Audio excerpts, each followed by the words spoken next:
My son, Christopher, we call him Tophes, is 6 now. He's short and skinny with a six-pack he didn't earn and 3 missing teeth, and he loves My Little Pony more than you love coffee or wine or even Oprah. If he were standing here, he'd interrupt this talk to ask if there's internet, and he'd ask me to Google My Little Pony dolls, and then he'd say, I can spell it myself. And I'd say, Tophes, you don't have any money to buy those dolls. And he'd say, no, I don't need money. Money is so boring. Just order it off Amazon. And he'd have a point, because when Tophes was just 3, he ordered over $500 worth of leather handbags, tablets, and last but not least, metal yo-yos, with just the touch of a one-click shopping button. And when Tophes is Googling toys, or he's dancing to movie credits in the back of our minivan, or when he's tucked in bed at night, I can take a deep breath, and I think, this boy is going to be okay. But there were moments when we weren't so sure. On the morning of April 1st, 2014, when Tophes was just under 2 years old, he woke up in his crib without a sound, just these big, deep, brown eyes staring straight ahead. My husband, Paul, handed him to me and got our daughter, Elliot, ready for preschool. I took Tophes into my bed and took a nap with him. But when he woke up, he reached for his blue water bottle and he just started sucking down water like he hadn't had a drink in days. And then as he lay on his back, it was like his little chest was shaking almost each time his heart beat. He turned away from breakfast when I took him to the kitchen, and when I laid him down to change his diaper, he fell asleep again. And so I looked at my husband, Paul, and I called the doctor. And the doctor, she checked his eyes and his stomach and listened to his chest. And then she asked if there was any way he'd gotten into household cleaners or poison. Her face said it all. She was puzzled, unsettled, and she didn't have an answer. And she'd be the first among many. It turns out, they drew blood, and he didn't flinch or squirm or cry or whine. He just sat there. Hours later, when she called with the results, he was asleep again in my arms, and she said, Mrs. Harris, we have the results, and they're concerning. We're not even sure if they're accurate. We know you live close to the hospital. I want you to get him to the ER now. And she had already called my husband, Paul, at work, so as we left the apartment and I had Tophes in my arms and Elliot by my side, Paul was actually running up the hill towards us, and we drove the 5 minutes to the UVA hospital and found medical staff waiting for us at the front. And it was a little like a movie with doctors and nurses scrambling around Tophes as he sat in this big white bed. And somebody called out, why isn't he seizing? And they drew more blood and started an IV, and they gave him an ice pop. And they told us that that morning his blood glucose level had been a 27. A low normal is about a 70. And so they admitted him. They stabilized him, and the next morning before discharge, they said he probably had a condition called ketotic hypoglycemia. They didn't know why or where it came from, but basically he should never fast, not one of those Moses 40-day fasts, and he should always eat a bedtime snack. And he'd probably grow out of it by the time he was 8 or 9. Strange, we thought, but that's something we can deal with. So we went back to life as usual. Tophes' regular pediatrician had already been monitoring him for slow growth and slow weight gain. And so he was already eating all the avocados and butter he could get his hands on, and this just seemed like a better excuse to have ice cream before bed. But 2 weeks later, she called us. The blood work that was done and sent out to the Mayo Clinic from the hospital had come back abnormal. Something called carnitine was low. Another enzyme was inexplicably high. And here's where things started coming together and falling apart for us. Coming together in the sense that we were looking at every facet of Tophes. Maybe he wasn't just a small kid or a late bloomer. He often didn't follow simple commands. Even after he turned 2 and started going to preschool, it was hard to understand what he was saying.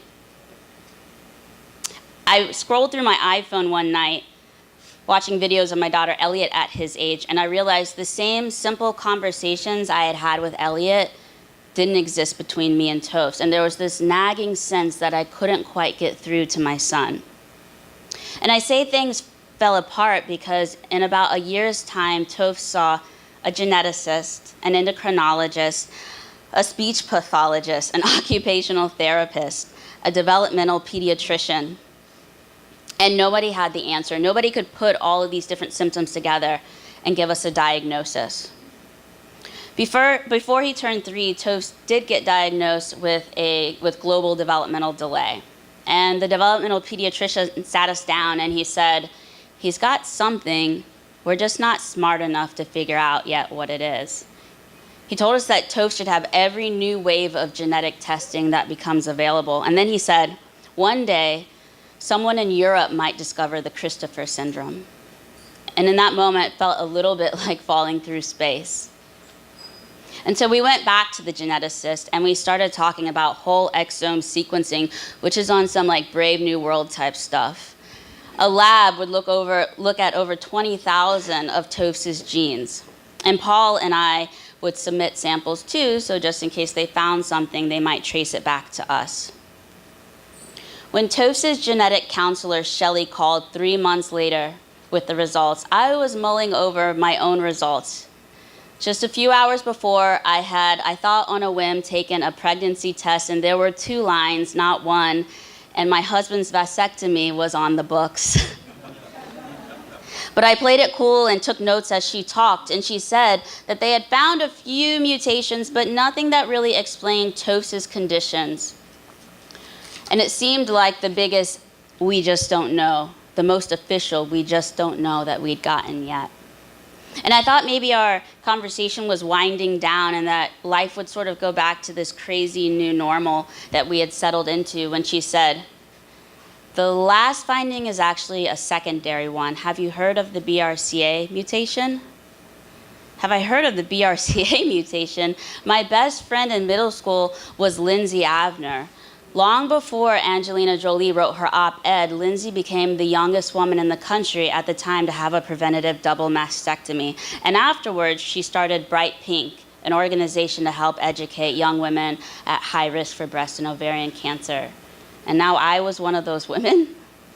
I was, and I am. The one certain pathological mutation found in my son was a BRCA2 mutation. He got it from me. And that tiny baby inside who had just shown up as 2 pink lines, that baby had a 50% chance of having that mutation. And what about my daughter Elliot? When would we have her tested? And what did it even mean to have this sort of information about a 4-year-old boy who still wore pull-ups? My sisters would have to be tested, and my mom.